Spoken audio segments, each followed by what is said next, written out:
We are live. All right. Hello, everyone. Good afternoon. I'm Sage Turner, and I'd like to welcome you to the February 12th, 2024 Planning and Economic Development Committee remote meeting. Vice Mayor Kilgore, who normally chairs this committee, will not be able to join us today, so I'll be filling in for her. All council committee members and staff are participating virtually.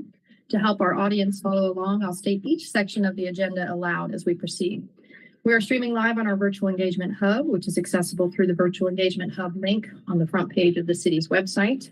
We also have an option for the public to listen live by phone. For those of you that are out there with us today, welcome. For today's meeting, we also have the option for people to call in and comment live. To do this, you'll use the phone number 855-925-2801. The meeting code is 8187. Your phone will be muted and you'll hear the meeting live. At that point, you will need to push *3. That's *3 to enter the speaker queue. Okay, I'm going to go through and introduce all the committee members and staff that are participating today. Folks, if you could just come off mute and say a quick hello when I call your name. Councilwoman Maggie Ullman. Hey, everybody. Assistant City Manager Ben Woody.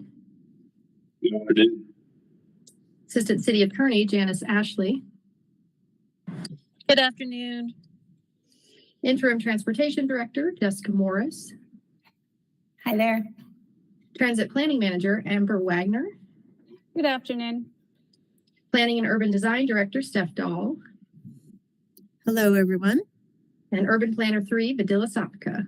Hi, everyone. Thanks. I think I got it. Oh, I see Rachel Wood is on here. Assistant City Manager Rachel is also with us, right? I think I see her. Yes, good afternoon. Okay, great. We're on my list. Apologies. Okay. Let's move right into our agenda. So first up on the agenda is approval of the minutes from February 12th. Councilwoman Ullman, do you have a motion? Sure do. I make a motion to approve. I'll second that. And because we're virtual, we do a roll call vote. Councilwoman Ullman. Aye. Myself, aye. All right. Item number 1 is complete. We have 2 big items on the agenda today. They're both for information sharing. The first one up is a transit update, and we have Jessica Morris and Amber ready to prep us. Go ahead. Thank you.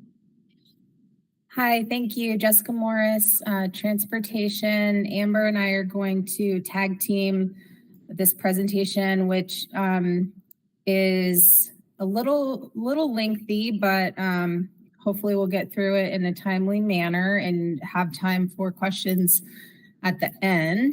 I need to share my screen first. I'm going to start off with the presentation and then Amber is going to finish it out for us. Okay. All right.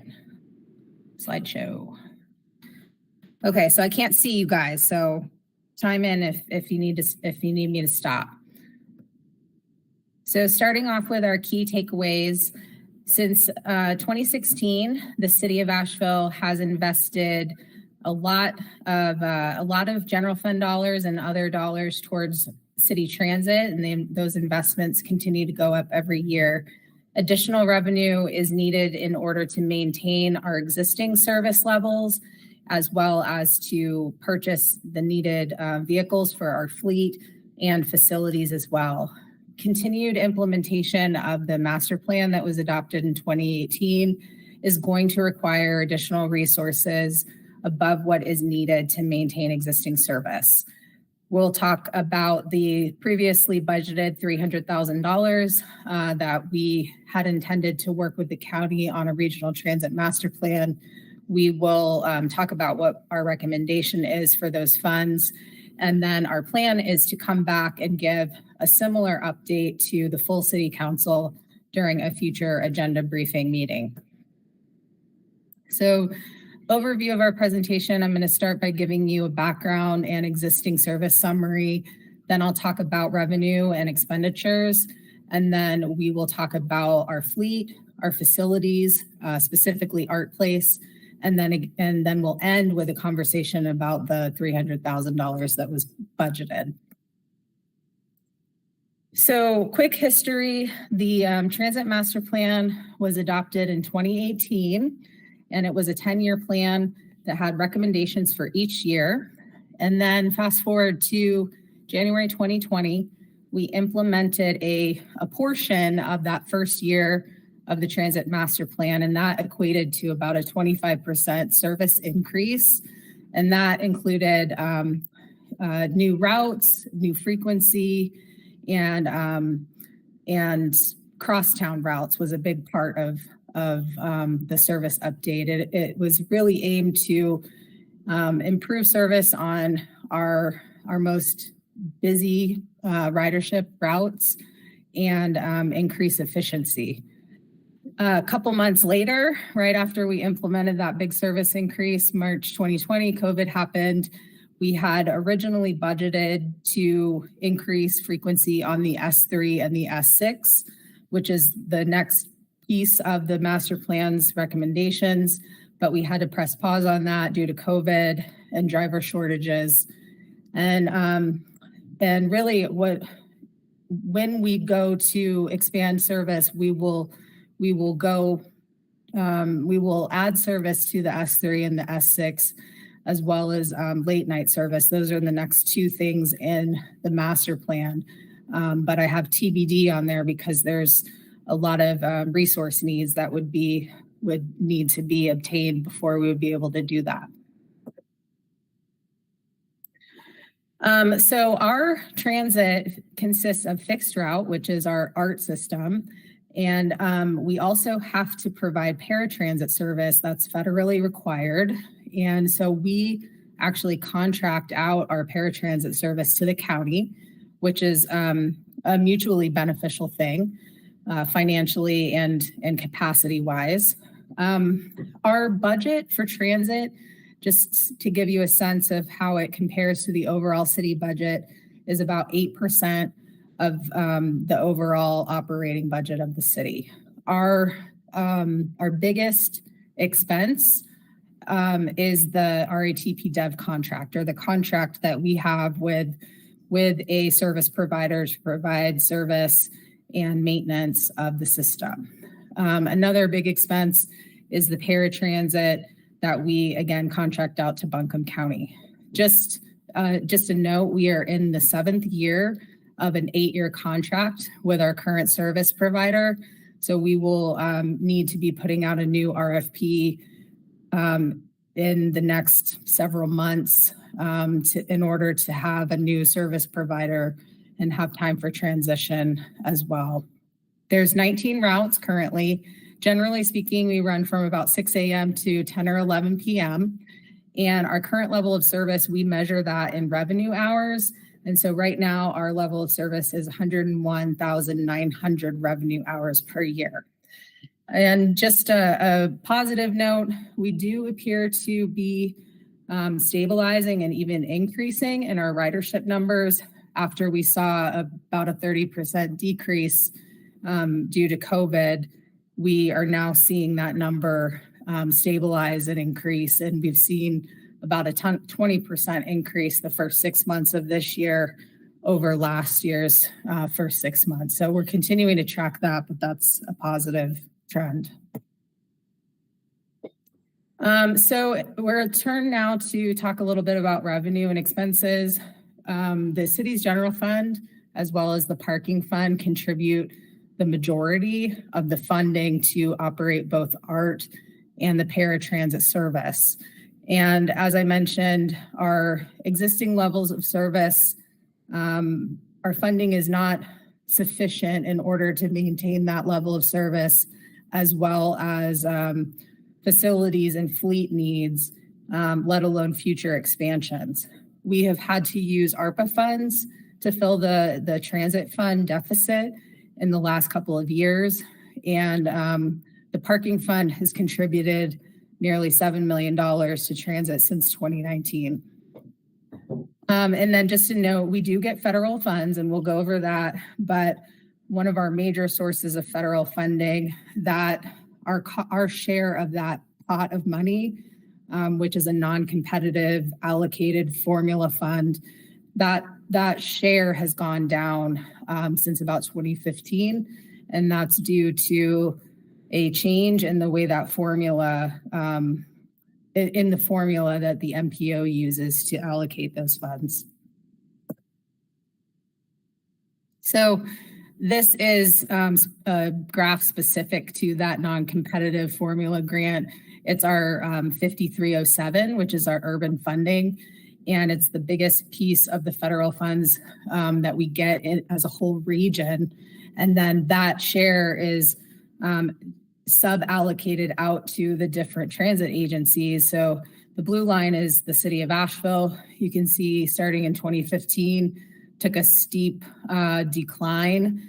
And that was due to the change in that formula, which gave larger shares to the other subrecipients, while ours was lowered. So we are now in 2013 getting back to the amount that we originally had back in about 2016. So just to give you guys a sense of what our major expenses are related to transit, as you can see, the RATP Dev contract, that transit service and maintenance contract is by far the biggest expense that we have. You can see between 2019 and our current budget, it's grown substantially, but that's also because we increased service pretty substantially in 2020. Fuel is another one that has been a big change in the last several years. Our fuel budget has gone up nearly doubled because of obvious changes in the fuel costs. And then our paratransit would be another big expense as well. And you can see that has gone up substantially in the last 5 or 6 years. And then so switching gears to the revenue side of the equation. Jessica, Yes. could we go back to that last slide? Yes. And maybe I spaced when I was looking at the numbers. Contracted services, like tripled. What do we contract for? So this number is big for fiscal year 2024 because it includes that 300,000 that was budgeted for the planning study. Got it. So this is, yep. So different years, we take out different bites for different activities. And yeah, what was in 2021? So that was when we contracted with Young Transportation during COVID to provide that supplemental service. Great. Okay. I understand all that story then. And then, yeah, buildings, equipment, because I aspire to us having flat incremental substantial increases in things like building and maintenance and that, but we tend to do a little high-low when there's emergent needs or stuff breaks, and that can kind of explain some of the up and down in the building equipment column. Yeah. This is generally we have about 100,000 budgeted, but we don't always spend everything. But it's really it's not meant for big capital projects or purchases. It's meant for if a piece of equipment breaks and we need to buy a new lift or something of that nature, or we also tap into this for general maintenance for if the building's like HVAC goes out, that kind of thing. But we don't have a line item specifically for major capital funding of facilities at this time. Okay, so turning to the revenue side, just want to bring your attention to the red highlighted ones. Those are specifically in 2021 and 2022, those numbers were what transit got from the CARES Act. And there was a little follow-up act called the CRISA Act. And so the 3.5 million and the 1 million, those were transit specific COVID relief funds. Then in 2023 and in this fiscal year, we have budgeted ARPA funds, and those are not transit specific ARPA funds, but city specific ARPA funds. And those are the ones that I was saying were needed to basically make us whole over that last fiscal year and this current fiscal year. So you can see our general fund has doubled since 2019. Our parking fund has kind of gone up and down. Prior to I think it was I want to say maybe 2016. It was about 600,000 or so that was being dedicated from the parking fund. And that was increased to about 1.6 million. In 2022, that was zeroed out because of COVID. And this fiscal year, we have almost $1 million budgeted from the parking fund to help with transit. We do get some state funding, and that has really not changed substantially. Well, it hasn't really changed at all over the last 5 years. And then our fares, those are obviously tied to ridership. So we've seen a dip in our fares, but that number is coming back up. We get a little bit of funding from vehicle registration. And then we've started to get some partnership funds from Black Mountain as well as Buncombe County. And next year, I think this $96,000 will be probably 50% higher due to requests from Buncombe County, or requests that we will be making from Buncombe County for like the 170 and the W5 extension. Okay, so before we move on to talk a little bit about fleet, is there any questions about funding? Or we can hold all questions to the end, whatever you guys would prefer. I guess just, are there more information about ridership percentages and stuff coming later? I haven't scanned the whole presentation. Or should I ask those now? You can go ahead and ask those now. Amber has some numbers that she did earlier today, but we don't have a slide about ridership. Okay. Well, first, let me just say, like, this is what I feel like this is what I've been missing. I'm not on the transit committee, so this is just uber helpful. So thank you, and well put together. I can follow along. I guess I was hoping to see like a percentage of ridership, like what percentage of the community uses transit, because I used to see it in our studies and our comp plan. It's like under 2%. So I'm just wondering if we're hovering there, or if it's less. Yeah, it's so that there's definitely different sources of data that we pull from to get that, but there's the census data every 10 years or so. One of those questions is what is your mode of travel to work specifically? And I think Asheville it's less than 2%, I believe, which is, not the best, but it's also not the worst I've ever seen. But that also is just kind of a weird data source for me because it's only asking about your journey to work. And we all know that there's a lot of other types of journeys. So when we talk about the 300,000 and talk about Art Place, I'll talk about how we intend to get some more higher quality data that speaks to that would be more localized. Okay, thank you. This one's a comment on the other side of this. We keep talking about the parking fund, the enterprise fund that contributes to transit, $7 million since 2019, and now needs $11 million in repair. And that tells me that this is unsustainable using this parking money. So it's concerning, and I want to make sure I heard this correctly. The budget cycle we're in now did include money from COVID, from federal money. 2 million of it was actually CARES. Okay. Right. Interesting. And then lastly, the funding from the MPO, also not on that board. I think Maggie is. So we're seeing it climb back up. Is there more we can be doing? Or should we be lobbying to change that metric again? Or in short, maybe. We definitely have felt the pinch.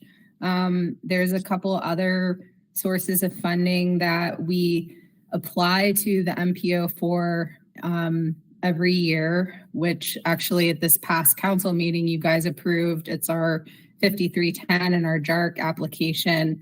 Those are competitive, so they're not a given. And over the last few years, we've gotten a little bit more from those two than we have in the past. But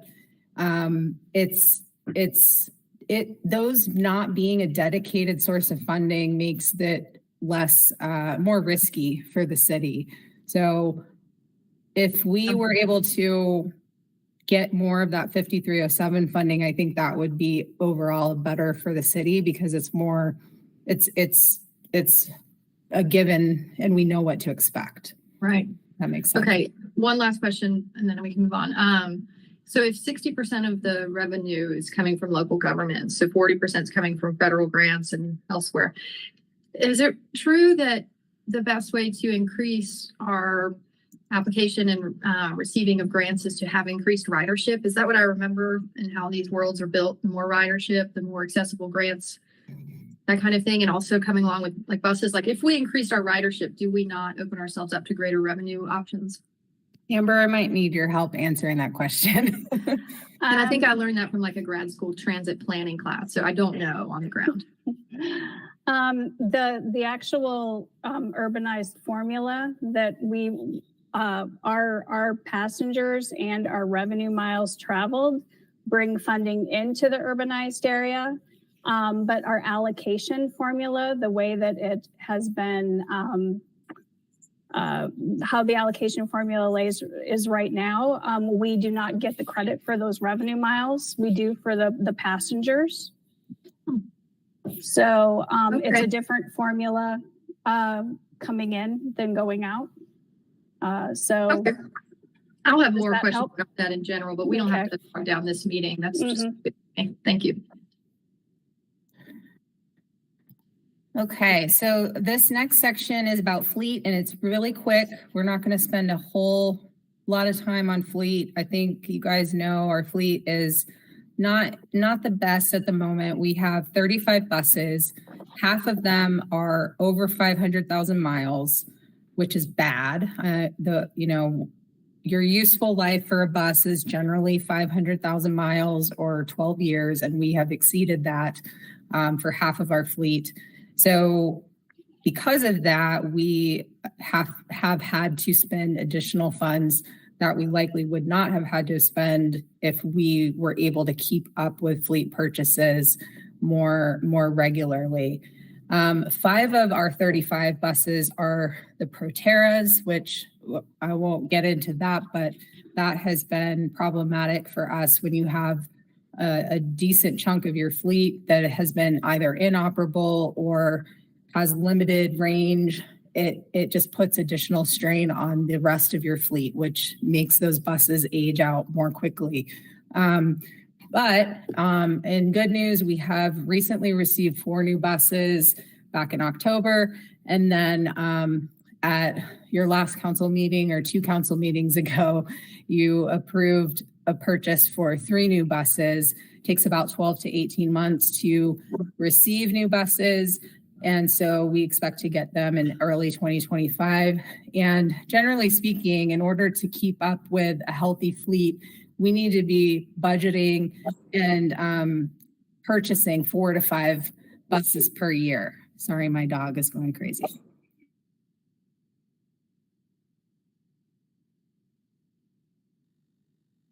Any questions about fleet? That's literally the only slide about fleet.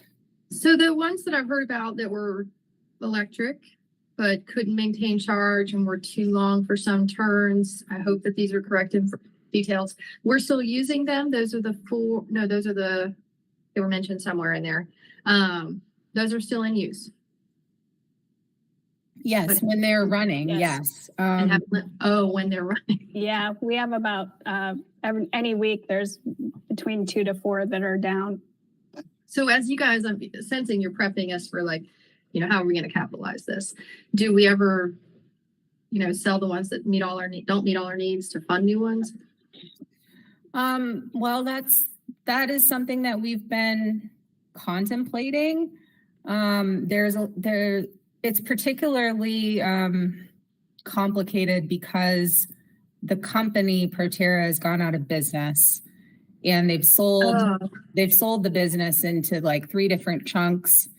And so that is part of why we have had service outages, because it's been difficult to get parts for the buses. So I recall. Okay. Yeah, it's a combination of a lot of things. I wouldn't say that it's off the table. There are a lot of agencies that are either looking to sell or looking to buy because they either want to buy parts and strip buses for parts. We're looking at all of our options right now, but the bankruptcy was just finalized recently, so we're still trying to figure out what Wow. the status is. Of Fun the, stuff. Okay. Yeah. Thank nothing's easy, right? So next up, we're going to talk a little bit about facilities, but the focus is going to be on Art Place, which is the downtown transit center. So this is just a quick summary of our facilities. We have over 650 bus stops. We have the maintenance garage, and then we have the downtown transit center. Our maintenance garage is at 360 West Haywood. If you have ever gone there, you can tell that it's pretty old building. It's about half as big as we need in terms of space, both from a building square footage standpoint, but really from a land standpoint. We are having a lot of trouble actually parking the number of buses that we have on the site. We did do a feasibility study back in 2019, and it suggests that we should have a minimum of about 7 acres. And so really right now we're kind of bursting at the seams in terms of not having enough bays to do the maintenance on the buses, which has an impact on your ability to do the preventative maintenance that's needed and keep buses out on the road. So it really has a huge impact on our ability to function now, as well as potentially expand in the future. Our transit center is also pretty constrained. It was recently renovated and it looks a lot better. It's beautiful now, but it's still just way too small. It's small. It's about 900 square feet, the building, and that's serving both passengers and staff. So it's only got 2 restrooms, and generally speaking, it would be really difficult to add more routes and figure out how to ingress and egress those buses on that site. So it's pretty complicated. But the good news is that we did purchase the Talbert lot, which we're now calling Art Place, and that's at 50 Ashland Avenue. We bought that in, I think it was 2020. The city purchased that in partnership with the Dogwood Health Trust. And the intention is that the current site combined with the Talbert lot or 50 Ashland Avenue would eventually be redeveloped into a transit-oriented development that would include both an expanded transit center, firstly, but also we committed to Dogwood that there would be an amount of affordable housing incorporated into the project. So the idea is to have a mixed-use development at this site. We did apply for a grant from the Federal Transit Administration back in 2021 to do some preliminary planning and concepts and community engagement. We asked for $850,000, but we only got $365,000, which is still, a good chunk of money that we can do some really important community engagement. And one of the things that we want to utilize those funds for is a survey that I was speaking to earlier, which would be a statistical survey. We'll talk more about that. This is just the site plan, or I guess the properties.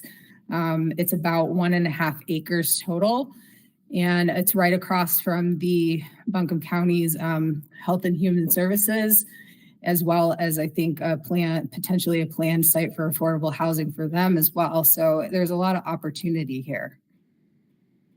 These are examples of mixed-use transit-oriented development. So really we have a blank slate that could become anything. We have a lot of opportunity to envision what this transit-oriented development will be, what it will look like, what it will include. And I think it's pretty exciting. So what we would like to do with these grant funds is we have to finish some historic resources analysis, which is really not a very rigorous thing that we need to do. We've actually already gotten NEPA categorical exclusion. So that was a huge success for staff. We got that a couple of years ago, but we need to do a little bit of historic resource analysis. But number 2, 3, 4 are really what we want to focus on. And we want to do a statistically valid survey of riders and non-riders. That will help us understand more about our users and the demographics. And this is something that agencies try to do every 5 years. We have not done this in more than 10, I think. So it's a key piece of what we'd like to use these grant funds for. But then we want to also spend a lot of those funds on engagement for the site itself. So we want to do the survey to get a broad picture.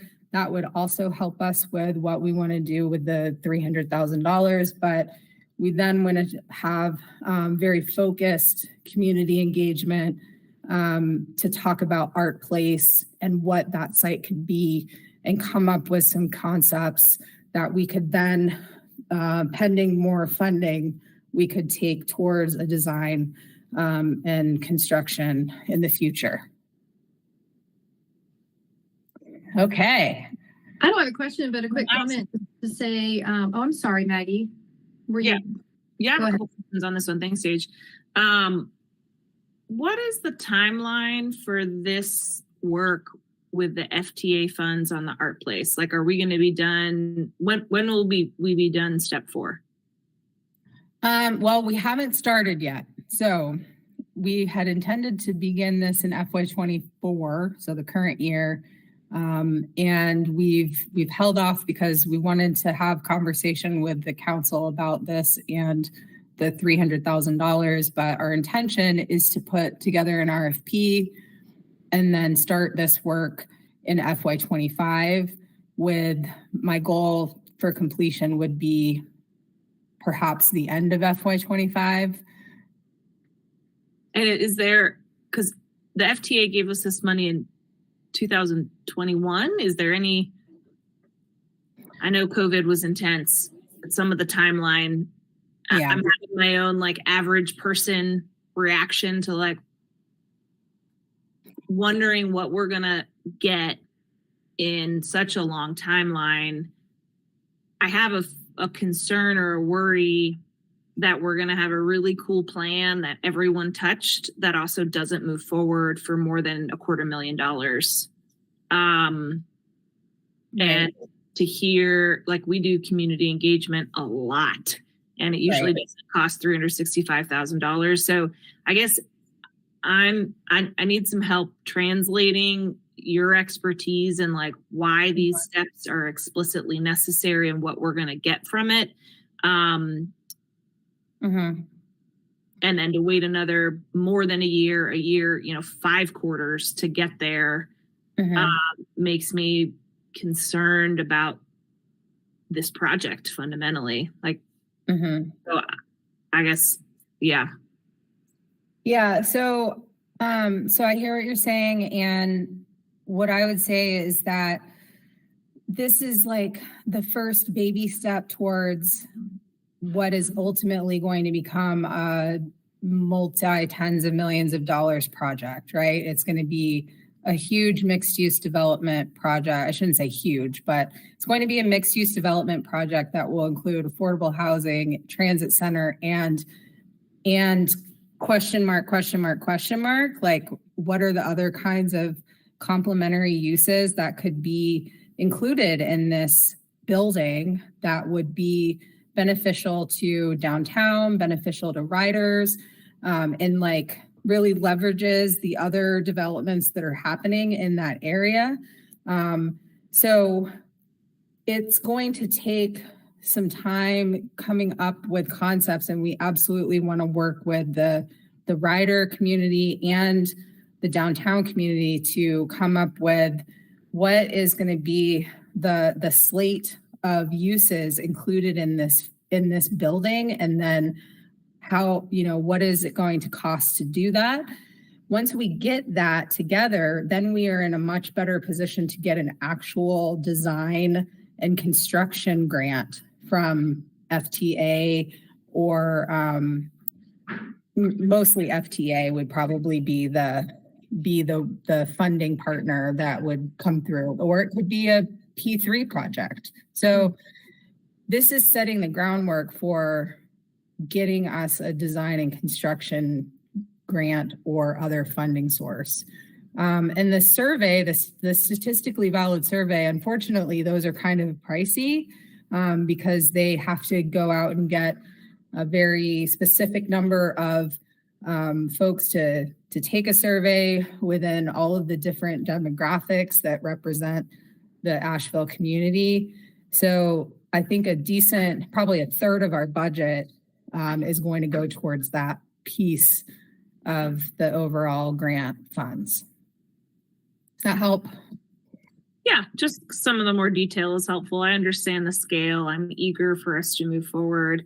I do just want to add to I don't know, I'm just having flashbacks to we have like a really phenomenal plan for the Pit of Hope. And we spent a ton of effort on that. And it is a pit.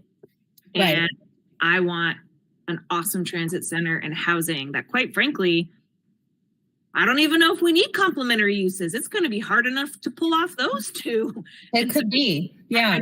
I want us to I feel like also in the context of this presentation,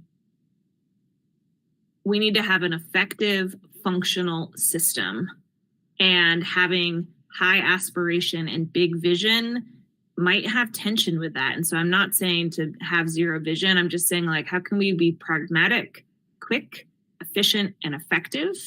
And I don't know, to spend, we got money in 2021 and maybe the end of 2025 we'll have a concept, just makes me feel like that's hard for me to talk to my community members about. That's hard for me to explain and justify, even when it's a big picture, when it's going to be hard enough to do housing and a transit center. So I don't know. I just encourage us to be like really pragmatic and realistic with this, which means good community engagement. But I don't know. I wouldn't open up the sun, moon, and stars. I think we have two extremely strategic, focused purposes, and I don't know if we need much more than that. So those are just some emotional reactions that I'm hearing out in the community and sharing, as well as some hopes for this to come through sooner. Yeah, no, I understand. Part of the reason that it's taken long to get here is we've not had full transit staff. Yeah. Until recently, very recently. It was mostly just Amber running the show. And before that, we've had a lot of turnover. So that's a problem. But we are at full force now. Yeah. At least as far as our FTEs go. So that is a huge game changer for us. But we also intend to do this simultaneously, hopefully, with what is the next conversation on the docket. So let me turn. Can I make one comment real quick? Oh, yeah. It's just interesting that, so thus far in our conversation, and I'm sharing this so for future presentations, we might want to be mentioning that the city bought this lot with proceeds from the sale of another piece of property that was taken during urban renewal. Like, I feel like that adds a layer of community engagement, adds a layer of something that we need to be, acknowledging as well. So right. Yeah, we'll add that into our presentation for the next time. Okay, so I'm going to hand it over to Amber, and she's going to talk about the previously budgeted funds for this year. And Amber, just let me know when you want me to switch it. Okay, well, that's great. Well, I'm Amber Wagner. I am the transit planning manager, and we're going to talk about the current $300,000 in funding and staff's recommendation. In fiscal year 24, this current fiscal year, there's $300,000 that the council approved for us to participate in a regional transit plan with the county. The county did not approve their portion of the funding for the regional study, so the study is currently not taking place. We have seen significant changes that have occurred in transit and ridership patterns post-COVID. And there is a need to zoom out and look at our system's performance and make sure we are utilizing our resources effectively and meeting the needs of our community. Our recovery has not been linear, with some routes coming back to pre-COVID, while others have not. And the system-wide analysis is needed. So we are recommending utilizing the $300,000 of these planning funds to conduct a comprehensive operation and financials assessment that would focus on the post-COVID changes in our travel patterns and demographics since the initial transit master plan adoption and the initial implementation of service that rolled out in January of 2020. Some of the goals of this assessment would include evaluating our current transit performance of the ART transit system, to identify immediate operational improvements along with efficiencies that could take place within the current system structure. It would assess the needs for our future transit master plan recommendations that were adopted in 2018. And it would evaluate our additional revenue needs and partnership opportunities needed to fulfill service recommendations and current needs. And it also would prepare us for our next year's transit contract rebidding. Next slide. A little bit more about the comprehensive operation and financial assessment. And I'm going to refer to it as the COA because it's a mouthful. And so the COA's objectives are for us to evaluate the current ART system strengths, weaknesses, and opportunities by assessing the service patterns, the existing schedules, current route efficiency, ridership data, and the system performance, somewhat of like a report card. It will recommend immediate and near-term operational improvements to better provide service to our community. It would explore better use of our electric vehicles and possibly provide us other information on other types of fleet vehicles that we could provide in our ART service. And we would also be able to leverage the work that will happen during the ART Place project, such as the onboard and rider surveys and non-rider surveys, and some of that public engagement. We could do this simultaneously to meet both needs. Some of the benefits of the COA is that it provides a detailed system-wide analysis for data-driven informed service enhancements for the immediate term. It will identify our financial and resources needs for the current system, as well as our future needs. And it will also provide us somewhat of a roadmap to implement what are the next steps that are informed by the transit master plan that we adopted in 2018. Note that this recommended scope shifts the focus from a joint planning effort with the county to current city-specific needs and ART transit system improvements. Let's see. I'm going to discuss the next steps of the process. We will, as staff, provide this presentation at an upcoming city council briefing to update the full council on staff's recommendation for the COA. And over the next several months, staff will work on drafting solicitations for the following key projects that we discussed. Our transit operations contract, which is up in fiscal year 25, the comprehensive operation and financial assessment that we just discussed, and the staff recommendation for the $300,000, and what Jessica discussed, our ART Place task scope of work for engagement and the surveys.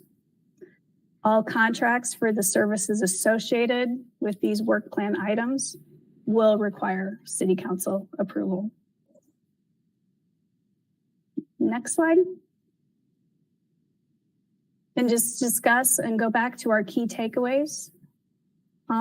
The city's transit investments have increased substantially since 2016. It's been an approximate 65% increase.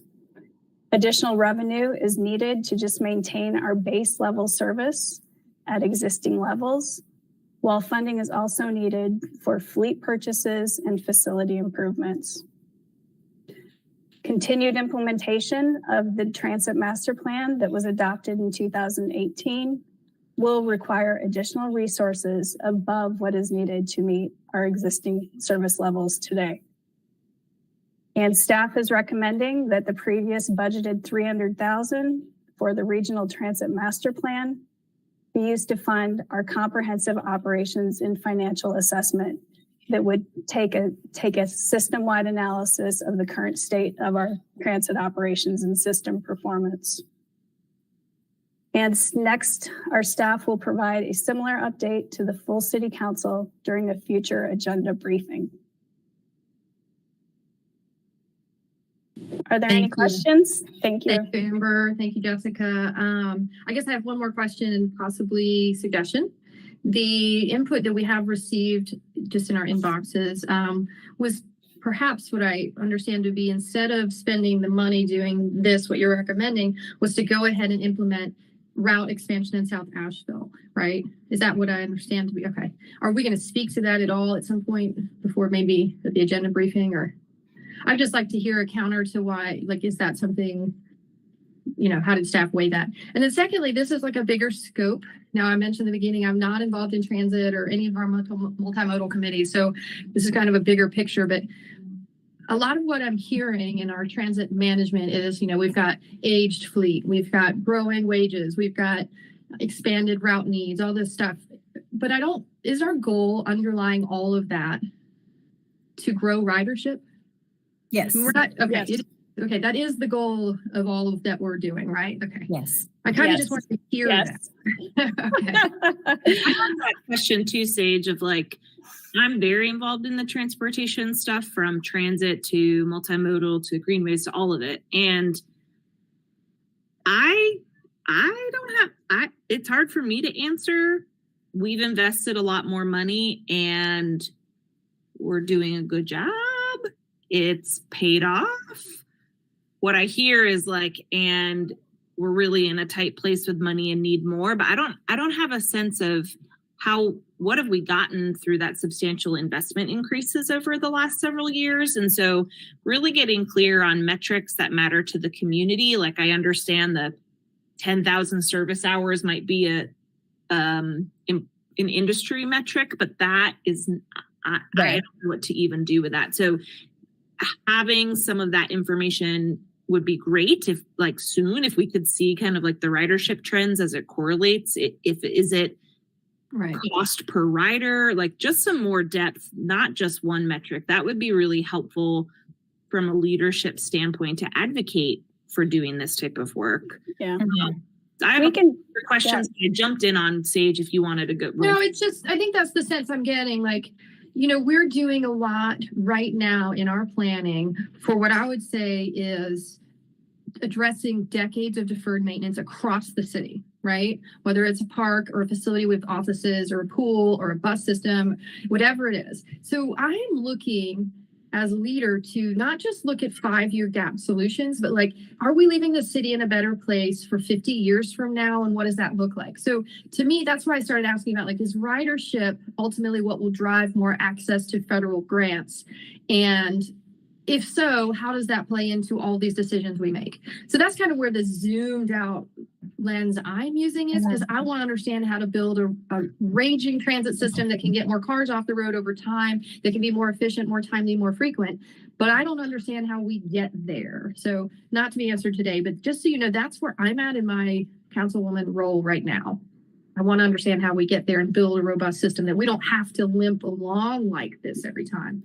Absolutely. And to build on that, some questions I had is, again, as I'm having conversations in the community, and particularly with folks who are saying, I'm not sure what we're going to get out of this $300,000 study. Why don't we just pilot a service? And I have some opinions on that.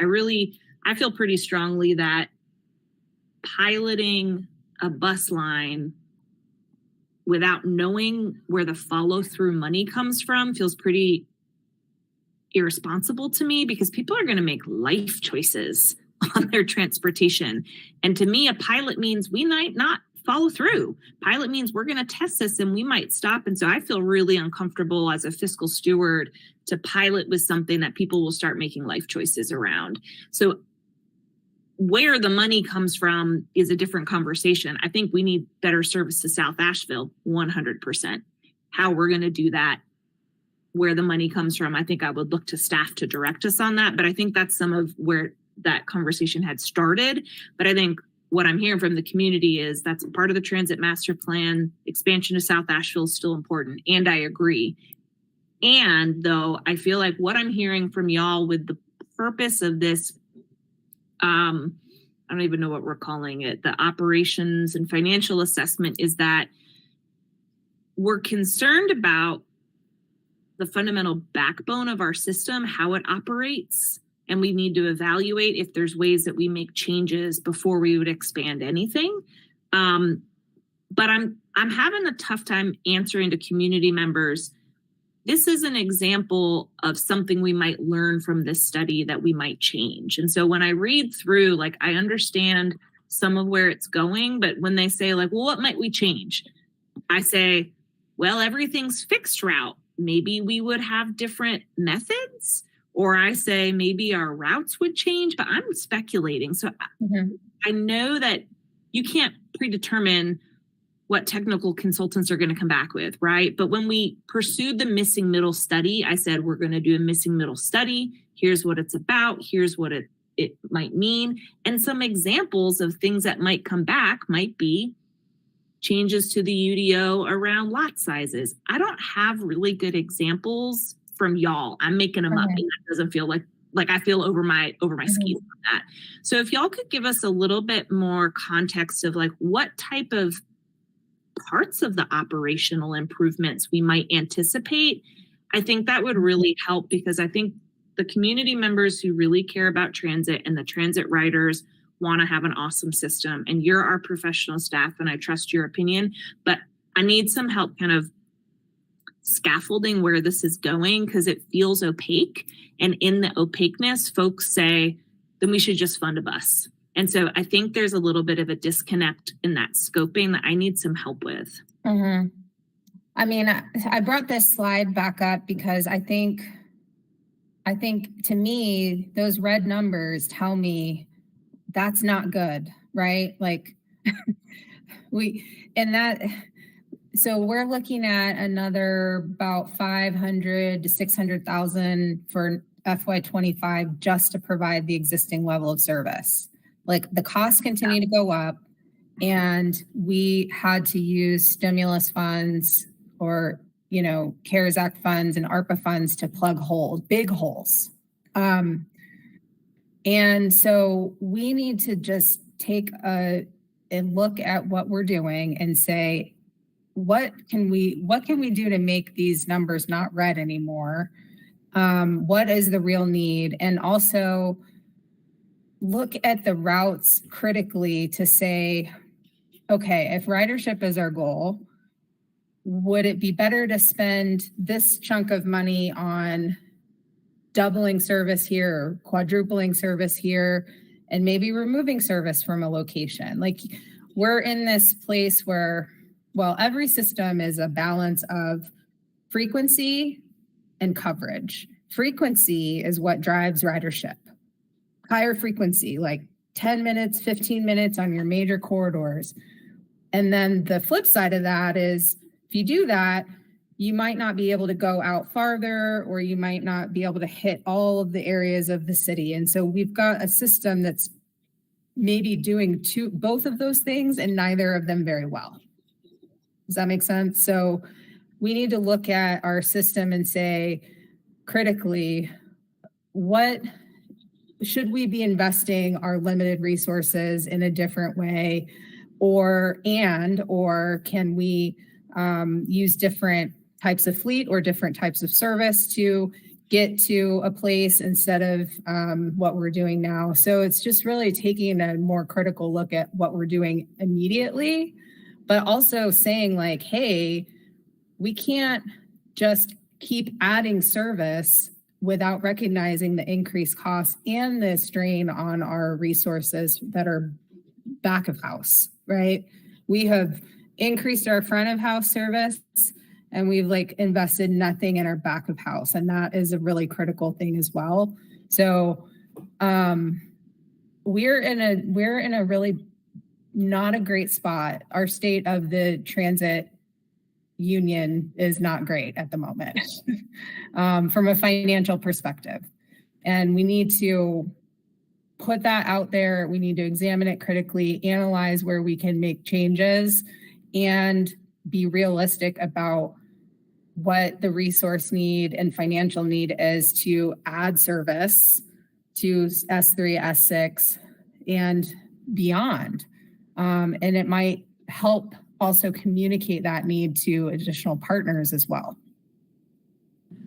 And Well, that's a great, like, you're hitting on some of the concerns and other notes I have here, like, does increased frequency equal more ridership? I'd always assumed and thought that, but do we have data around that? Like, I know we increased the West Asheville routes to 15 minutes. Is there data you can pull on that and show us if ridership increased?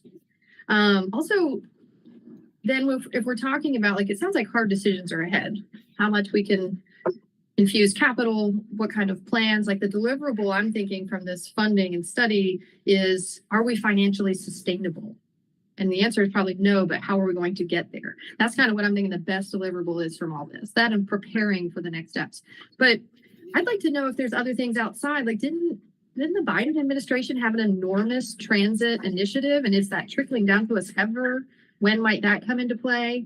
And do we talk about microtransit? I mean, if ridership grows, access to grants, and ridership grows if we're more compact and more frequent, does that mean we need to look at microtransit? I mean, these are all just things I maybe need to tune into transit meetings for if they're being discussed there. But the bigger picture for city council making these big decisions, I feel like they need to be part of the discussion.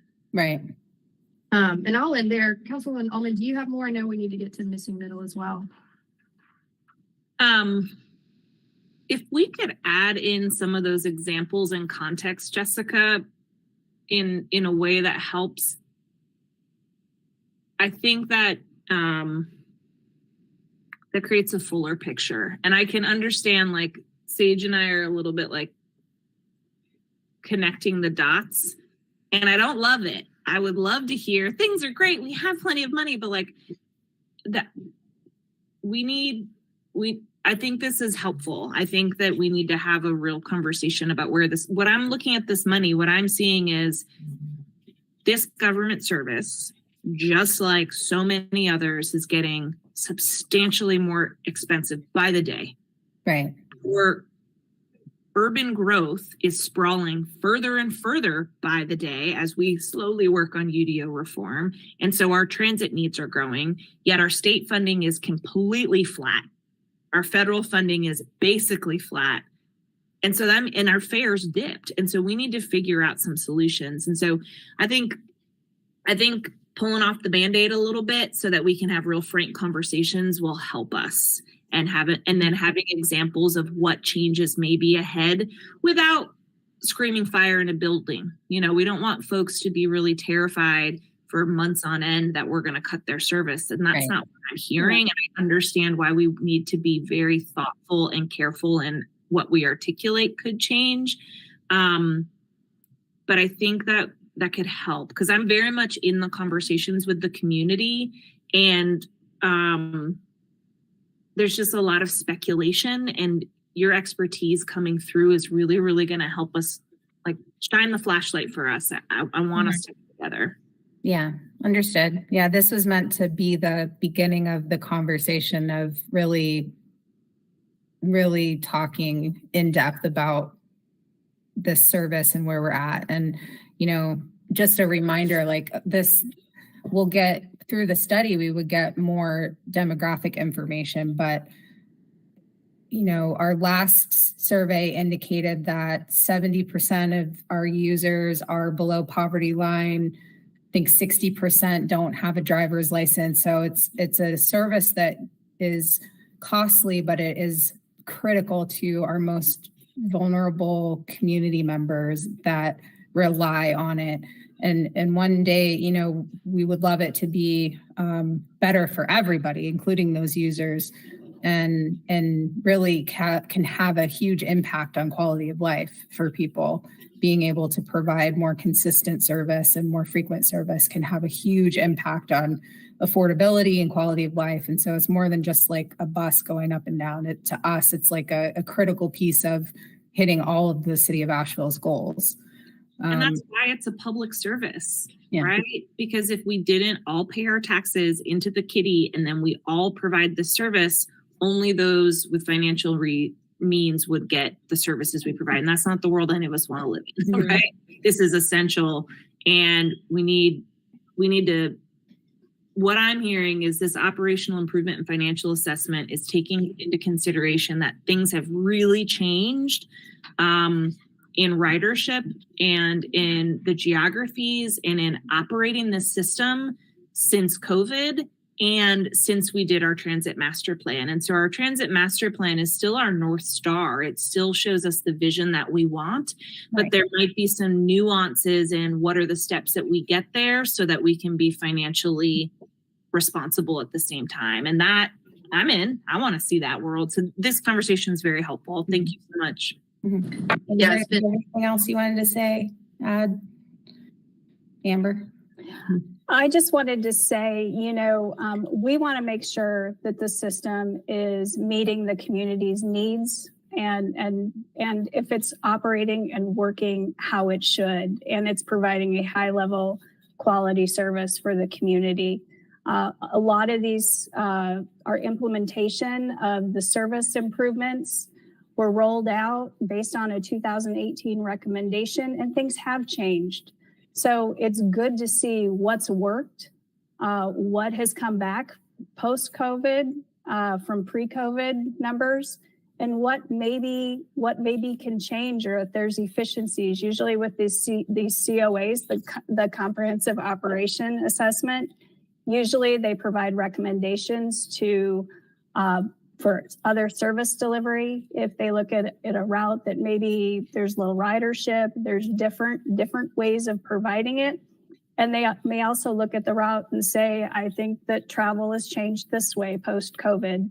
They do usually provide recommendations on a route level basis and a system-wide improvement as well in terms of different service delivery. So those are some different recommendations that I've seen. This is a tool that a lot of transit systems utilize. I have two other thoughts. One is like, just knowing that is really helpful. That like, this is kind of like, I think our community is really familiar with a master plan. We do that plenty, but like, I haven't seen a COA before. Could you share one that you like? Yeah. Just so I think that would help We me can do that. where we're going. And I think sharing that with the community, because it's maybe a new tool that we haven't seen before. And so it feels like, but we worked so hard on this transit master plan and we're going to throw that away. That's not what I'm hearing. I'm hearing this will give us more depth and nuance. But I think me having an example and being able to share that, I think will be really nice. And then, the other thought is, I just want us to make sure that we keep in mind through all of this that the transit master plan is still the vision. Yeah. I'm not interested in coming up with a new one. I think we have a great one and we've done a ton of work towards it, but an untapped part of that is in the South. And as we approve more and more housing down there, it is only going to grow. And so as we look at that, I just really hope that who we partner with to perform the study, that it's really clear that South is still the next frontier that we need. And then they can tell us, here's what we might need to do to make that happen. Yeah, this is not a redo. This No. is a relook and help us understand what's needed to get there. But the TMP's recommendations are all still, I think, very valid and very strong. Like they still make sense, I think. So yeah, we're not wanting to redo that. Yeah, and all this would be included in the scope of the TMP, and we would want an implementation based on those insights and those recommendations. And how's the best way to do that? And what are the resources needed?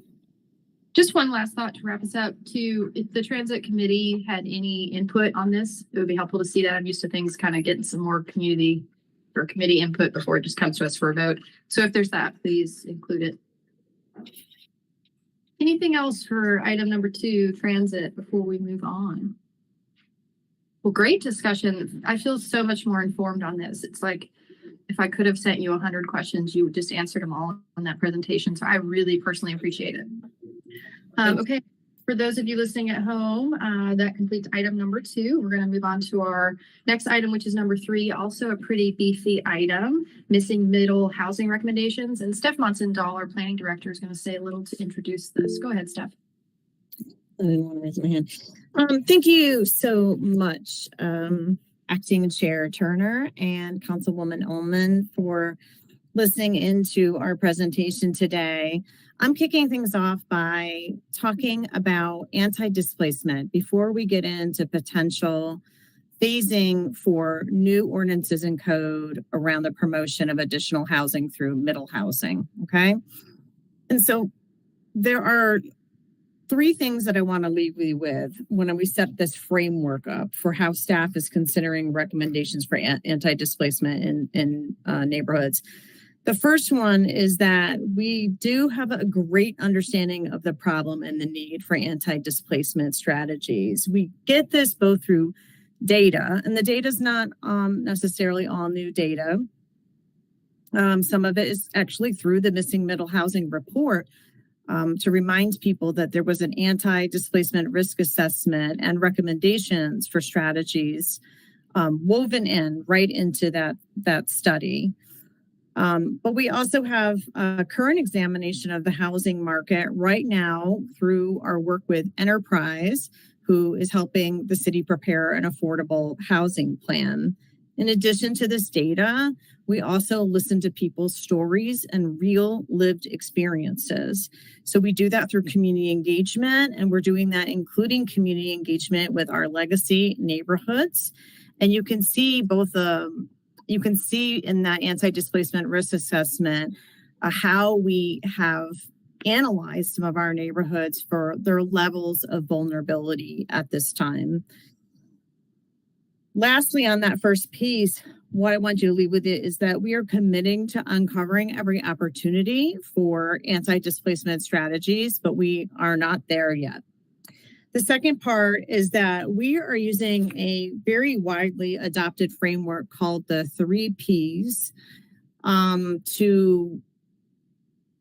view anti-displacement measures. They can be used as an organizing model. So I'm going to go ahead and share some slides real quick. The 3 Ps are preserving, protecting, and producing housing. So any anti-displacement measure can be organized into these 3 buckets. And what I want you to know is that many of these types of strategies, they require partnerships between local governments, intergovernmental cooperation. They require partnerships with not-for-profits and the private sector, folks who are able to do things that perhaps the city cannot do. And there are very few strategies that the city can work on its own. And the one that we're focusing on today through zoning, which is mostly what we can achieve through zoning, is the production of housing. So as a reminder, I think some of you went to the Greg Colburn presentation that homelessness is a housing problem. He provided all kinds of data that talked about the direct link between the lack of housing stock and the increased housing prices, and including what that does to people who are in the most vulnerable positions for needing housing. And additionally, through our anti-displacement strategy, we looked at how, while the city of Asheville is bringing in a net of 1,000 new residents a year, between 2010 and 2021, we've actually seen our ability to produce rental stock for people who are households that are at $75,000 a year or less.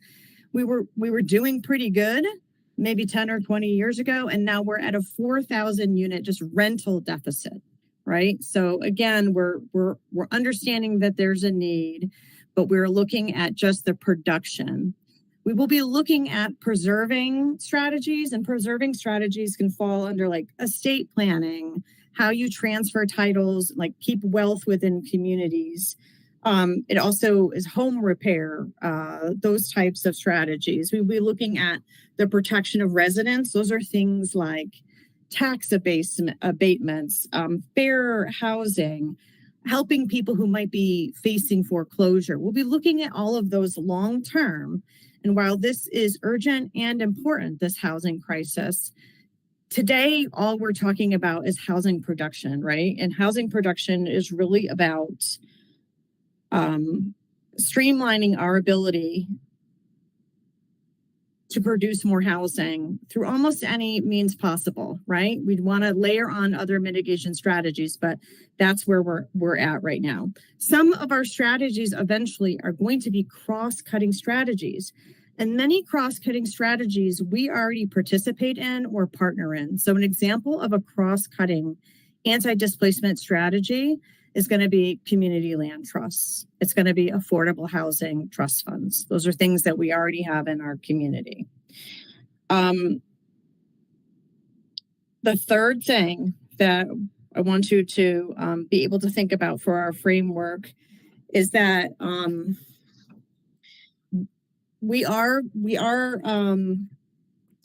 trying to align this with other long-term strategies that are within the city and outside the city. So that means that I wanted to just put a shout out here, on March 27th, there is a community meeting where Enterprise, who's working, as I mentioned, on our affordable housing plan, is going to be from 6 to 7:30 at the Harris Cherokee Center workshopping the findings that they have, including anti-displacement findings and recommendations, and getting input back on those. So as time goes on and we continue to get more engagement and more information, you're going to see more strategies other than the production of housing that come out of city staff. One quick thing, what is the relationship between pro-housing policies like middle housing and anti-displacement? The idea here is that if you can remove barriers to housing, that you can basically increase the supply and that prices are eventually going to come down. This makes the most sense when you can increase your supply pretty significantly. Obviously, you're not trying to create a glut in housing. We're never going to have that here anyways, but we are trying to figure out a way to support new market rate construction. And that's not just going to be through the Middle Housing Initiative. It's going to be through other opportunities that we have through our permitting and fees and working on additional, you all have been talking about this and asking for some of these things, additional UDO changes. There'll be changes to our processes to expedite the way that we can create housing or affordable housing in general. So all of that said, I want to now hand it where I'll say that we can talk about anti-displacement after this conversation if you still have questions. The main takeaway is you'll be hearing more about anti-displacement through the spring as we come towards the end of recommending our first set of our phased initiatives, and then during the summer and fall when we recommend some other options. I'll let Vidila take it away. Great, thanks, Steph. All right, so let's just jump right into it. This is the beginning of Asheville's Middle Housing Initiative, and we're calling it Diversifying Home Options for Residents because we really want to, our internal group wanted to highlight that this is for Ashevilleans. First, the takeaways. Like Steph said, this is one part of a comprehensive housing strategy. I'll remind you that in our comprehensive plan, our growth areas for more housing are downtown, commercial corridors, and innovation districts. What we're talking about today is outside of that, but there's a huge potential within residential districts. Number two, the middle housing study identifies that single family home production is not enough to move the needle. We can try to open up land for more single family construction, but it's not good for attainability because it's not an efficient use of land. So we're thinking about that in our thoughts about UDO changes. The next two have to do with our phased approach. We're proposing a phased approach of UDO updates that are both housing and housing related goals, so that we can get changes to improve walkability, so we can change parking requirements that impact housing, and we can change landscaping standards to make sure that we maintain quality of life, because a lot of people are worried about tree canopy and what our city's looking like over time. So we have to be mindful of all that, while at the same time keeping in mind that we really need a long-term revision of the UDO. And last, this second phase approach will help us to better align with what the county is planning for their zoning changes. And the takeaway here is ultimately we don't want to create a standard at the periphery of Asheville that is in conflict with what's right across the border, right? Imagine you're limited at the edge of our city's boundary, but then you can cross the line and build something much larger than what's permitted here. A visual of that is simply that we want to provide more housing while maintaining quality of life that allows for more walkability over time, maintains and increases tree canopy, and deals with land efficiently so that we don't have parking lots that are larger than we need. So here's our phase approach. What we are proposing is to come to the Planning and Zoning Commission and then to City Council next month with changes to update flag lots and the Cottage Development Code, update ADU regulations, and propose a new standard that we're calling small backyard lots, which also happens to be an anti-displacement strategy that would help us to produce more housing. We're then proposing to wait for a phase 2 that would come in August. So that gives us about 3 months of time to do more outreach on these elements that may be more that are larger changes, and we're a little bit more concerned about making sure that we get it right. So that would allow duplexes throughout the city. It would incentivize middle housing more broadly with a strategy we're not going to get into here, but it's called sliding scale FAR. It basically allows for more development where people choose to build more units. We're suggesting changing the form standards to basically allow for consistency, but to have certain regulations in larger developments. Updates for the landscape standards, which we've been working with for quite a while to really make trees better. We're suggesting changing off-street parking requirements or reducing them quite a bit, and we're still working out a lot of those details. I mentioned revisions to sidewalk standards because we want more walkability. Currently, we exempt a lot of properties from providing sidewalks, and we think that's not a good long-term plan. And we're going to do some changes to our process requirements to make it easier for small projects to get permitted.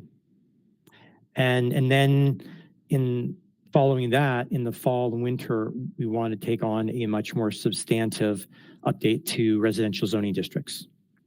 So that's sort of the big picture. So now I'm going to jump into why we're breaking up this phase and starting with flag lots, cottages, ADUs, and backyard lots. One, you are already reviewing flag lots and cottages under a current amendment. And like flag lots, ADUs and backyard lots relate to what our policy is for the construction of homes behind existing homes. So we really need to get a consistent policy that works well. And that makes sense to do that all at the same time. We also have a forthcoming affordable housing plan, and so it serves us to have more time to integrate those results into what we're going to do for phase 2. And similarly, we need more time to discuss with Buncombe County what they're planning for specific zoning changes at the boundary of Asheville, so we can get that right. So big picture, where are housing opportunities in Asheville? And this is just looking at residential areas. So again, we're not talking about the growth opportunities of downtown and the corridors. We're talking about residential parcels. On the left, you see an image of the city, and the black specks are vacant parcels. You can see it's a much smaller part of the city than the built upon land on the right, which are those parcels that have homes on them already. And so the land opportunities behind existing homes have a lot of opportunity that we're dealing with currently in reviewing flag lots and cottages. So we're going to focus on that now. When we look more closely, here are two lots. On the left is what we would expect to see on vacant land as we open up our zoning to allow for things like, for example, this might be a fourplex that's built on a vacant piece of property. Whereas on the existing home parcels, our opportunities tend to be more on the back or sides of properties where there's excess land that can be utilized. So we're going to focus on that in this conversation. This image shows different typologies for what can happen in backyards. On the left, we have flag lots, which is a current standard that we're talking about adjusting. In the middle, the accessory dwelling units, which are small cottages behind homes on the same parcel. And then we're suggesting a new standard called the backyard lot. So we already allow two of these, and we're suggesting a third one to add greater flexibility. Some of the key differences for the flag lots, you need not only the minimum lot width. Currently, you have to have an excessively wide parcel in order to be able to subdivide that back part off. So that limits the amount of opportunity for those parcels. ADUs, you only need a normal sized lot, but you can't subdivide that house, and so it has some constraints. And we're suggesting that backyard lots would be like an ADU, but that you would effectively be able to subdivide it. And regardless of the type of typology we're looking at here, we want to express that these are just conceptual images, right? All of these would allow access for vehicles to come and go and access for utilities. So this is really just showing conceptually what we're trying to discuss. So some of the pros and cons on these different typologies. The flag lots, they include street access, so that's a pro. The con is that you need more frontage on the parent parcel at the front to be able to subdivide. And of course, any neighborhood concerns, depending on how big that house in the back can be built and how close it is to other properties. For ADUs, the pros are that every lot in Asheville can build them because that's how they're coded right now. The downside is that ADUs cannot be sold, and not everybody can afford to build an ADU, or do they want to be landlords. And so this backyard lot concept that we're suggesting, the pro is that it creates a separate lot for sale, and you don't have to have additional road frontage in order to be able to make that subdivision. The flip side of that coin is that you don't have frontage on the street, and so we have to code in an easement requirement, and that can lead to civil disputes. There's also neighborhood concerns depending on what size of home is allowed in the back. So the takeaway is that with these different typologies, you have different pros and cons. And so we need to think about consistency and flexibility because different lots and different people have different requirements, different site conditions. And so flexibility is key, but so is consistency because we have many people already living in all of our residential districts, and they want to feel like they're not threatened that something is going to be built that's out of scale or out of context. So what we are proposing is to have a consistent backyard housing policy. And that would start with ensuring that the size of the structure in the back would be limited to something like 1,000 square feet and 2 stories, that the setbacks would be required for those backyard units that about 6 feet from any lot line, and that the access requirements would be similar. You'd have to have about 16 feet, which is the minimum driveway width really for a car is 9 feet, but to have the exit onto the street, you need to have a little bit of room, wiggle room on both sides. And our minimum standard today is 3.5 feet for that. So that comes to 16 feet, which we believe is reasonable. And that allows for our policy to maintain the front area of these lots to be for middle housing opportunities. This more efficient housing type that we talked about that is important to get attainability right. So this is our timeline for that two-phase approach. We would come to the City Council and the Planning and Zoning Commission in April, first to P&Z on April 3rd, and then to City Council to review flag lots, cottages, ADUs, and the small backyard lots. Then we would have a larger public engagement for phase 2 for 2 or 3 months there.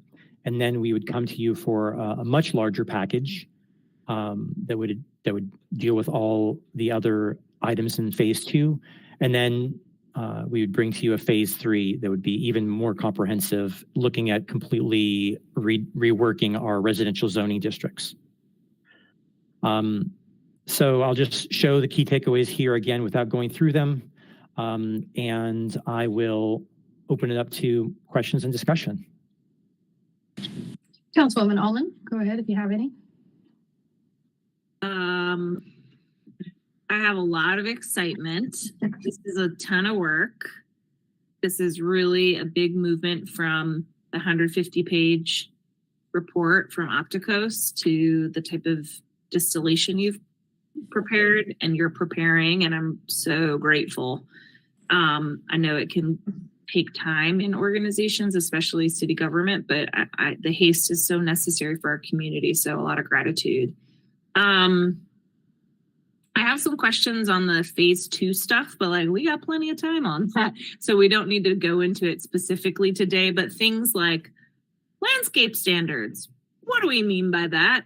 I want to have trees. I want a green, climate resilient community. When you say that, it makes me wonder, but we don't need to answer that. But just like, having a little more as these type of things roll out, defining that to give us a little bit more clarity would be nice. I know we just did a lot of work on the open space standards, and it brought up a lot of questions about where is the place for greenery and trees and that type of thing in the world. So if you could hint a little bit more towards that one, that would be helpful. The sliding scale FAR, like every time I have to go Google it again to remind myself. So if we can kind of educate us and the public so that starts locking in, but that's a ways off. So I won't spend much more time on that segment because this April one is more timely for us for PED to touch and engage. So one question was that's a later question too.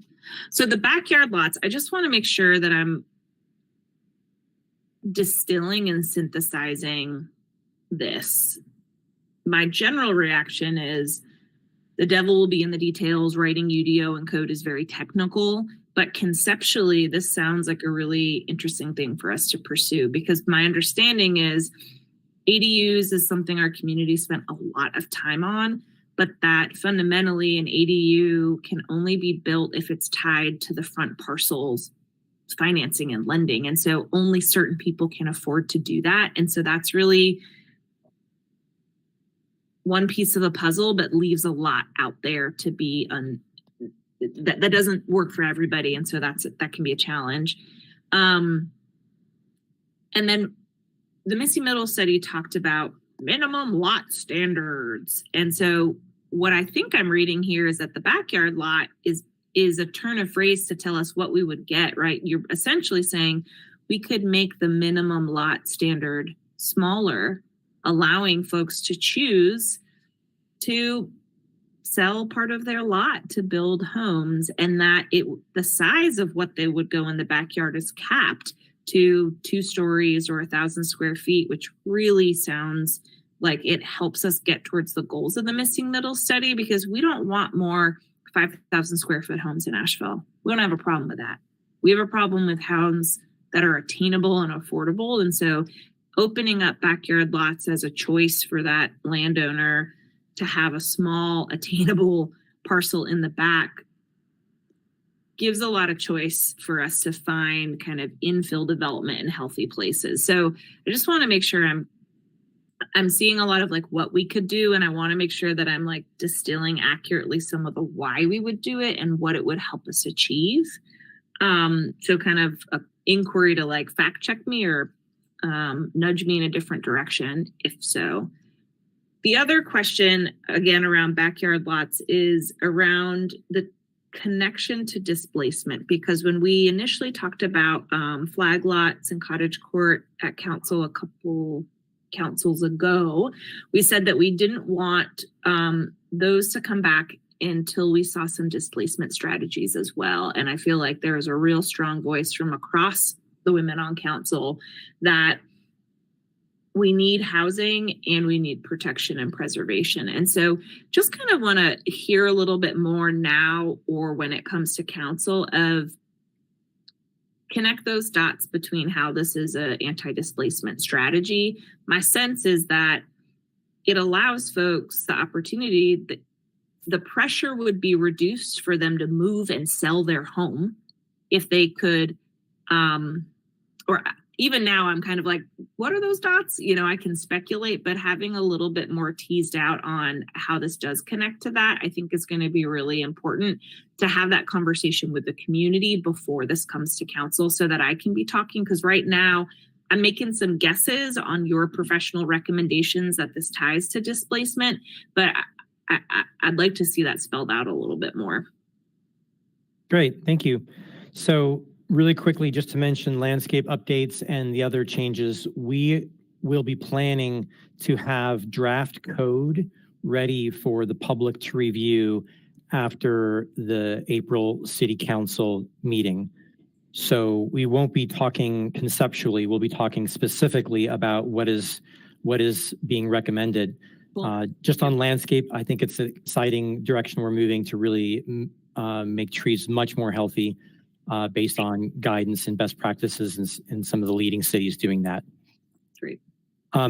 Turning to backyard development, some of the thinking here is that if you're walking along the street and seeing a typical small lot like this, when you look in the backyard and you see a building, the person doesn't know whether, they don't see lot lines drawn on the property, right? There's no spray paint showing where the lot lines are. So you don't know whether it's a flag lot or an ADU, or in the future, potentially a backyard lot.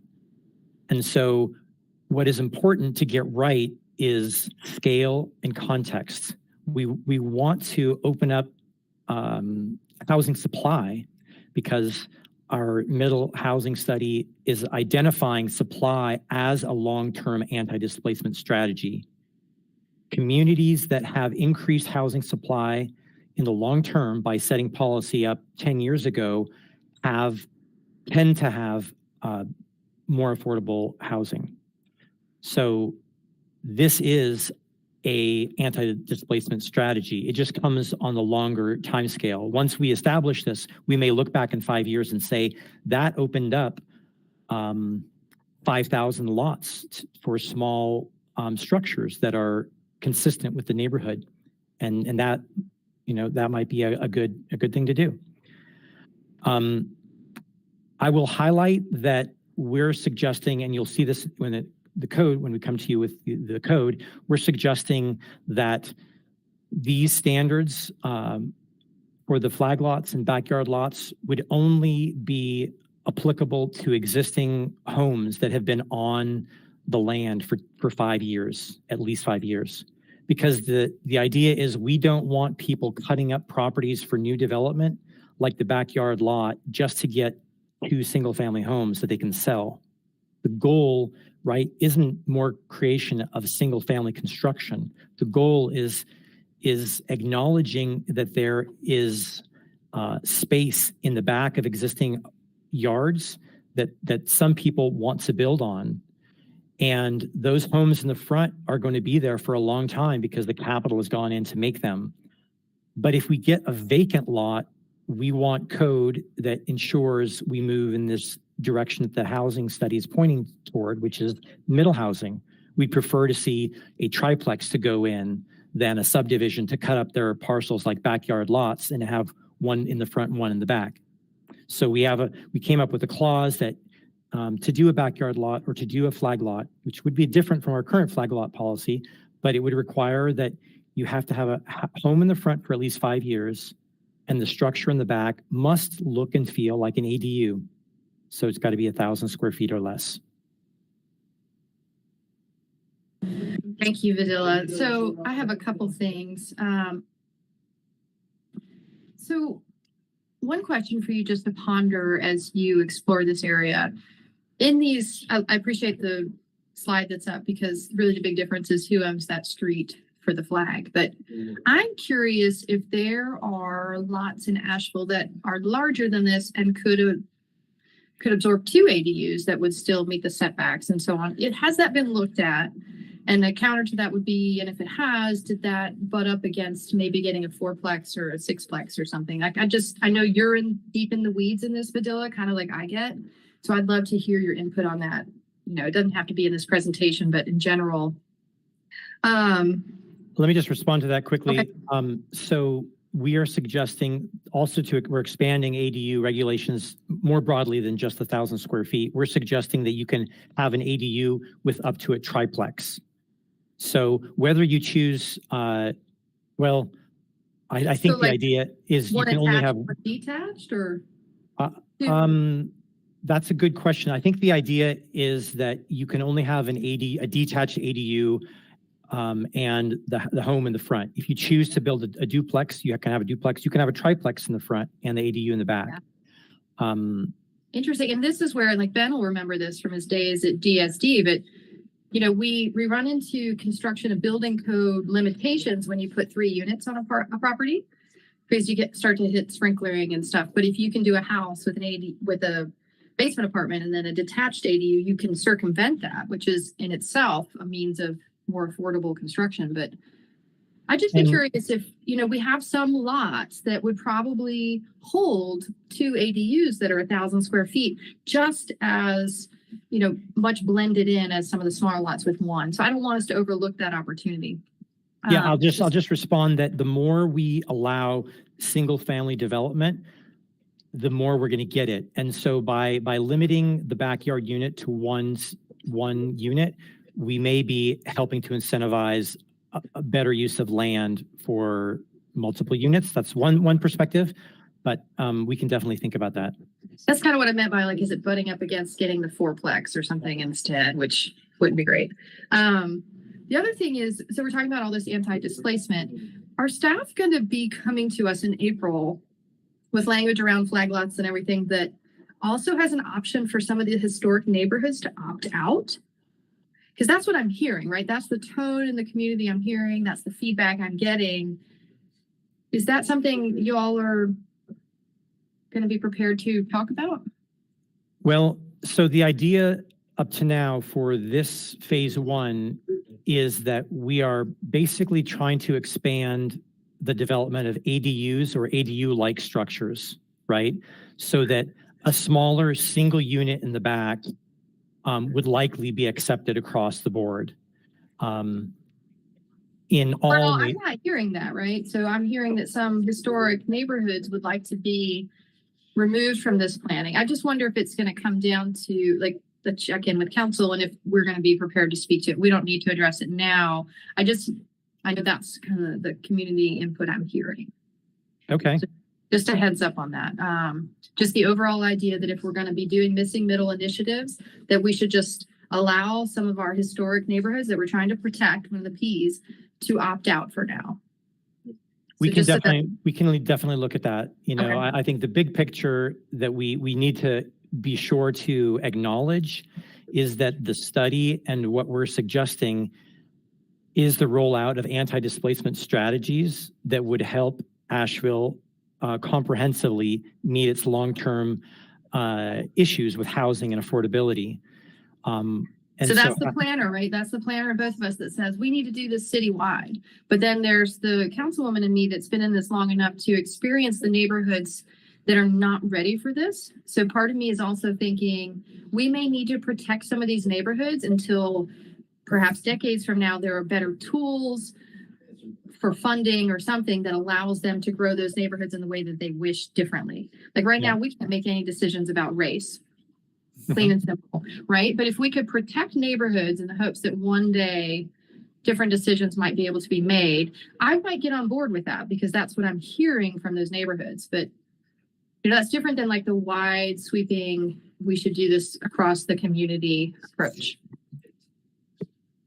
Sage, I'm just going to throw a couple things out there. We absolutely understand what you're saying, and this actually is our number one issue as we're moving forward, is how can we balance this desire by some of the neighborhoods to say we would like to opt out of some of these things that we feel like is going to contribute to additional displacement with the information we have that those neighborhoods have mostly already experienced gentrification and displacement, and that by not allowing them to take advantage of some of these opportunities, which are considered by many people, they're widely considered to be one of those 3 Ps, right? There's a disconnect between what our community members feel, because it is disrupting to see the rapid level of growth and change in their neighborhoods, and the fact that flag lots, ADUs, they're already allowed in their neighborhoods, right? Those things are already allowed. And that by disallowing them, we are going to have unintended consequences that could potentially look like accelerated gentrification. This would look like homes that are, quite large and quite expensive in those neighborhoods. So we have not come up with a magic wand that's going to fix that disconnect, but we are definitely working on it and hear you. Thank you, because I think you're touching on what I'm also thinking, and I know to be the textbook approach to this. And I just think there's a broader conversation we're going to have, so I want us to be ready. That's why I'm bringing it up. And just to build on that, Sage, I think that this reminds me of some of what we were just talking about with a transit presentation. You are our professional staff. You have peers from cities all over the country who are wrestling with this. You are our technical experts.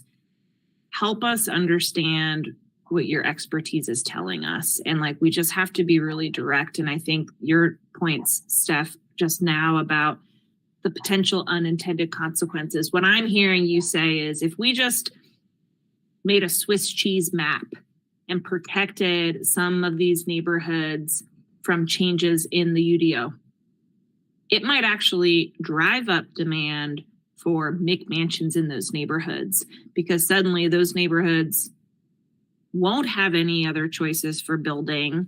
The only thing to build there would be housing in single family form, and that then the prices and the demand for those might increase, and that could actually accelerate the gentrification displacement we concern. Helping us see those systems and mapping out those risks and scenarios, we'll put it on paper for us to digest and then discuss really thoughtfully with the community.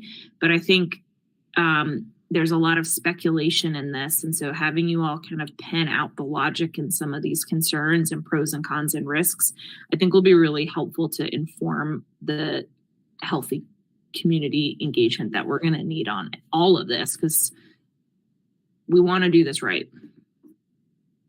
Thank you. We do too. We just want to differentiate between people's concerns about neighborhood change and actual displacement, right? And I'll just add, it's important, a lot of you know this, but we're not suggesting anything that would change any community by itself. What we're suggesting is to provide more options and for opportunities in housing so that we can have more diversity in housing and greater housing choice. Thank you. Thank you, Vidila. Thank you, Steph. Councilwoman Ullman, any other questions before we wrap this item? Excited to be part of the progress. I know, I feel really excited. I feel like the Affordable Housing Committee, HUD, we've all been talking about doing this study for years. So I'm really just thankful it's here and in front of us. So thank you, staff. And that concludes item number 3 on our agenda. We have one more item, which is public comment. Katie, do we have anyone on the line? Yes, we do. Just one moment. Okay. Caller ending in 3781. Your line is now open.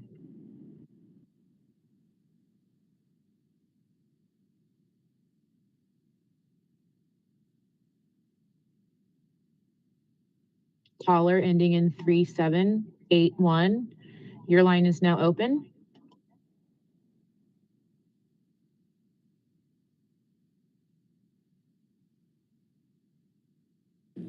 I just checked, and that is Barry Bialik's phone number. So we may want to give him a second. He had alerted me that he was going to have a public comment. I'd hate for him to miss his chance. There might be an issue. Hello there. Oh, there he is. Can y'all hear me now? Yes. Okay, great. Thanks. So I can never tell. It doesn't, my phone doesn't sync up with online. So anyway, but y'all, so I just want to say, obviously this is Barry Bialik, I've chaired your affordable housing committee for much of the past 6 years. And then, I'm the petitioner behind the UDO changes. So I just want to share a couple of quick changes. But before I do that, and this is, you can tell how important this is to me if I'm going to give up part of my 3 minutes to stay from the transit discussion, I strongly encourage you to look at the microtransit options. I've seen them work in other markets. I live in South Asheville. I watch empty buses go by a lot, and I think smaller buses on the microtransit option would go well. So anyway, just needed to put that out there. As far as what I want to talk about right now with this small lot options, I'm going to tell you a quick tale of 2 cities. So between us and Durham, and so in Durham, Durham adopted their missing middle policy in 2019. They've had 4 years now of study about how it's operating. They created backyard lots. They created reduced flag options. They also created policies to encourage more missing middle development. What they found after 3 years is the most successful options have been the creation of the small lots. And in that, in the same displacement conversations were really important to them. They were really concerned about creating new housing options on small lots would hurt. It would create more displacement. What they found is it did not. There was actually no increase in their building permits. But what they did find is in the Durham urban core, where the median house price was $605,000 on the small lots created, it was about 45% less. So small houses on small lots created less expensive housing. So Durham doesn't have the same affordable housing crisis that we have because they've been ahead of the curve for changing their rules. So I want to make sure that we really take that into account. And that is where the changes that I've submitted, for the cottages and the flag lots were based on Durham standards.